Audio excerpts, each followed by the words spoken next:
That's what I want to talk about this morning. How to be an example to others. Because if we're going to maintain the fellowship we say we want to maintain, we're going to have to be a good example to others. It's just the two coincide. So we're going to be in 1 Timothy.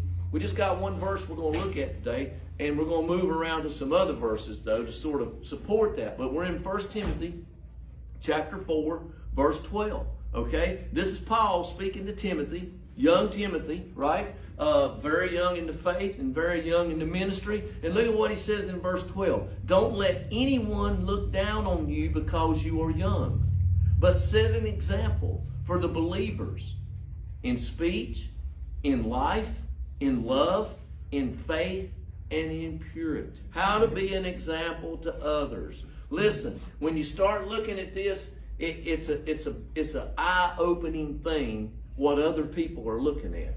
I mean, Paul sort of laid it out when you look at what he said in that verse. Set an example. Listen, and he said for believers, not just for lost people. He said set an example for other believers that they might follow what you're doing, right? That's the tough part. It's easy to let our guard down when we're around other believers, right? But what if they're the weaker of the two and they're following you? And you lower your guard to here, it's never going to make them raise theirs up very much, is it? Because they're just going to follow you. They're going to say, well, he's the stronger believer or she's the stronger believer. If it's good in their life, that's why Paul spoke so much about don't be a stumbling block. It's not a matter of whether you can do it or not. It's a matter of how does the weaker brother look at what you're doing and what do they think about it? How do they perceive it? What do they do with it as far as their spiritual life? So as we look at this morning, he says in verse 12, don't let anyone look down on you because you're young, but set an example for the believers. But example is something that you look at and you can follow it. It's an example. You got an example. If you give me a picture of something, I can do a whole lot better than if you just try to tell me what it is you want. The key is example. Do you see how simple it is to take something and use it as an example? Now stay with me. Do you see how simple it is for a weak believer? Paul was telling Timothy about believers. He wasn't even talking about lost people. He was talking about other believers. Do you see how simple it can be for us to take a weak believer and not help them grow? By the way, you see where I'm coming from? We may cut up with each other and act a whole lot different. But we got to realize if we got a weaker believer, they may not realize we're just cutting up and joking. You know? They may think, really, that's the way they feel as a believer, so I don't have to feel any different. That's where we're going with this when you look at it. Paul gave Timothy 5 areas of a believer's life that should be examples. There's 5 different areas he talked about that should be examples for us to give to other people. So that's what we're going to talk about. First, he says in speech. Look at it. He says in speech, okay? All that we say, listen, needs to be guarded carefully as others look on. We got to be careful with what we say. People hear you say something and they take it as the gospel. But that's the point I'm making. Our speech has to be well guarded. Listen, if we're going to be an example, we're going to have to guard what comes from. So first, we need to be an example in our speech, and then secondly, we need to be an example in our life. And the word is conversation or conduct, but it really comes down to this. It comes down to righteous living. What they see in our life needs to match what the book says we should be doing. Okay? You can say you are this, but if it doesn't show in your life, it's pretty hard to get people to believe it, right? 1 Peter 1:15 says this, but just as he who called you is holy, so be holy in all that you do. Just as Christ was holy, we're supposed to be holy. Verse 16 says, for it is written, listen, red letter, for it is written, be you holy as I am holy. Because I'm holy, you need to be holy. Wow. If we're going to be little examples of Christ, we're going to have to be holy.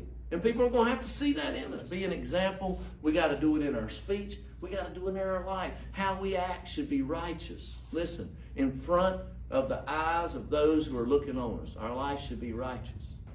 Righteous. What's righteous mean? Right living. And thirdly, in love. Love. And this is, KJV says charity. This is self-sacrificing love. This is the kind of love that is a forgiving love. This is an unconditional love. This is the kind of love that Christ had for us, right? It's in John 15:13. Greater love has no one than this, to lay down his life for one of his friends. Wow. How much do you love other people? How much do you love other people that you'd be willing, Jesus said, to lay your life down for them? Jesus said, I love you enough that I'm willing to go to the cross for you. Even, here you go, here's the tough part, even the ones who crucified him and put him on that cross. He said, I died for them just like I died for y'all. Wow, that's agape type love. It's unconditional love. I'm going to love you whether you love me in return or not. Now listen, when you're setting the example in love, that's not easy to do, is it? It's easy to love people that you like. It's easy for me to come in here and love all of y'all because y'all love me in return. See where I'm coming from? That's not really agape love. That's the kind of love that says, I'm going to love you because you love me. I love you because we reciprocate. I love you and you love me. And everybody's happy. But Jesus said, in love, go out and set an example by loving those who don't love you. Jesus said, no, I want you to love them from the bottom of your heart. He said, I want you to love that person that is the hardest in your life on you, the same as you love the one who gives you everything. I know. Like I said, we can maintain fellowship and stay close to God. But boy, when you start trying to set the example like he wants us to set, this is Paul speaking to young Timothy, who was going to soon pick up the mantle and carry Paul's work. And he said, Timothy, don't let anybody upset you or tear you down because you're young. You just remember these 5 things. You just remember this. And he said, you'll be where you need to be. So far, we have to be an example to others in speech, in life, and in love. And then we got to be an example to them in faith. And this is not belief type of faithfulness, but faithfulness and contentment or commitment to God. This is the kind of faith he's talking about. 1 Corinthians 4:2 says it this way.